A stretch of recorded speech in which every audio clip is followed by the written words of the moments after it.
બોરડી ગામે દીપડાનો આતંક, વ્યક્તિ પર હુમલો, સદનસીબે જાનહાનિ ટળી. તારીખ 1 ઓગસ્ટ 2026ને શનિવારના બપોરના 3 કલાકે વાત કરીએ તો ભાવનગર જિલ્લાના મહુવા તાલુકાના બોરડી ગામમાં દીપડીના હુમલાની ઘટના સામે આવી છે. પ્રાપ્ત માહિતી મુજબ ગામના એક વ્યક્તિ ઉપર અચાનક દીપડીએ હુમલો કર્યો હતો. સદનસીબે હુમલામાં કોઈ જાનહાનિ થઈ નથી તેવું જાણવા મળ્યું છે કે જોકે આ વિસ્તારમાં દીપડો, દીપડી તેમજ તેમના 2 બચ્ચાએ રહેણાંક કર્યું હોવાનું લોકો દ્વારા જાણવા મળેલ છે. ઘટના બાદ સમગ્ર ગામમાં ભયનો માહોલ સર્જાયો છે.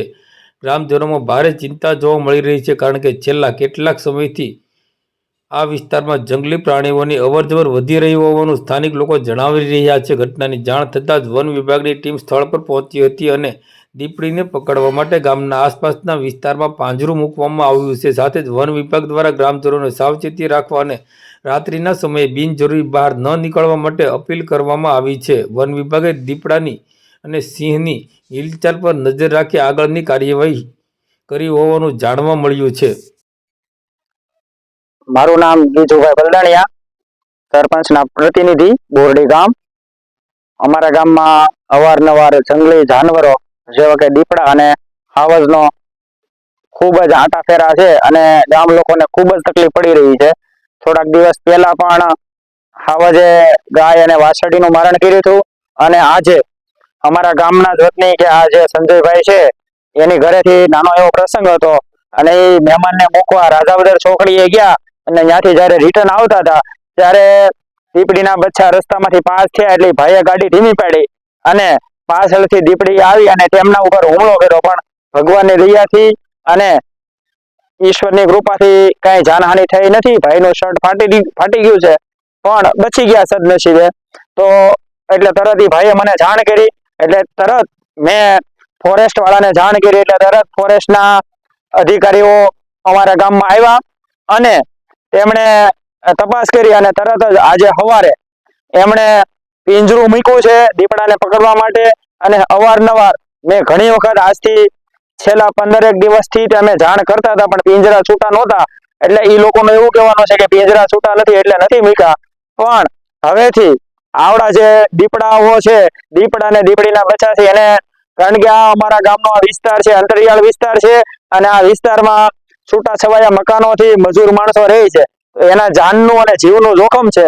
તો વહેલાહાર આવડા જે બચ્ચાઓને, દીપડાના બચ્ચા અને દીપડા અને દીપડી બે, એક દીપડો છે એક દીપડી છે અને એના 2 બચ્ચા છે, તો એને પકડી અને એનું સ્થળાંતર કરે એવી અમારી ફોરેસ્ટ ડિપાર્ટમેન્ટને વિનંતી છે. અને જે અમે જાણ કરી એટલે તરત એ લોકો આજે સવારે પાંજરું લઈને આવી ગયા છે અને ઓલરેડી પાંજરું અહીંયા લોડ પણ કરી દીધું છે. તો વહેલાહાર આ દીપડાઓને પકડી અને તેમનું સ્થળાંતર કરે એવી અમારી ગામ વતીથી નમ્ર વિનંતી. મારું નામ બાલદિયા અમીર જયરામભાઈ, ગામ બોરડી, તાલુકો મહુવા, જિલ્લો ભાવનગર. અમે આ વિસ્તારમાં જ રહી છીએ. અહીંયા રોજને માટે દીપડી અને બચ્ચા પણ હોય છે. કાયમને માટે અમારે જાગવું પડે છે, આખી રાત જાગીને કાઢવી પડે છે. અમારે માલઢોર છે અને નાના નાના છોકરા છે તો કાયમ બહુ કવરાવે છે. એટલા માટે અમારે રોજને રોજ એના માટે ધ્યાન રાખવું પડે અને ઉજાગરા કરવા પડે છે. તો આનો કોઈ પણ રસ્તો થાય તો ફોરેસ્ટ વાળાને અમે જાણ પણ કરી શકીએ છીએ કે તમે આનો રસ્તો કોઈ પણ બતાવો અને આને બીજા કોઈ પણ જગ્યાએ કાઢી મૂકવાનું ઓલું થાય તો કરો. તમે અમને રોજ ને રોજ કવરાવે છે. અમારે જાનની જોખમ છે અને રોજ ને રોજ નાના નાના છોકરાનું ધ્યાન રાખીએ છીએ અને નાના નાના છોકરા હોવા છતાં જાગવું પડે છે. અને અહીંયા પાડોમાં પણ આવે છે અને કૂતરા હોય છતાં મકાન ઉપર પણ ચડેલા છે એવા પણ દાખલા છે. કૂતરાને લઈ જાય છે પણ તોય એના બાને છોકરાને ઉપાડી જાય તો અમારે પછી આના પછી કોને જાણ કરવી એમ, આમાં જવાબદારી કોની એમ. હવે આ જવાબદારી આમાં કોની, અમારે તો પછી કોને ઓલું કરવાનું. મારું નામ છે સંજય રાજુભાઈ, ગામ બોરડી, તાલુકો મહુવા, જિલ્લો ભાવનગર. હું મારા ઘરે પ્રસંગ હતો એટલે મહેમાનને મૂકવા ગયો હતો. આવતો હતો ત્યારે દીપડીના 2 બચ્ચા હતા, એ રસ્તામાં આવ્યા એટલે મેં ગાડી ધીમી પાડી એટલે વાંસેથી દીપડીએ મારી વાહે હુમલો કર્યો. એટલે માતાજીની દયાથી કોઈ વસ્તુ થયું તો નથી પણ જાન બચાવીને આવી ગયો છું ને બાજુના ઘરે વયો ગયો હતો.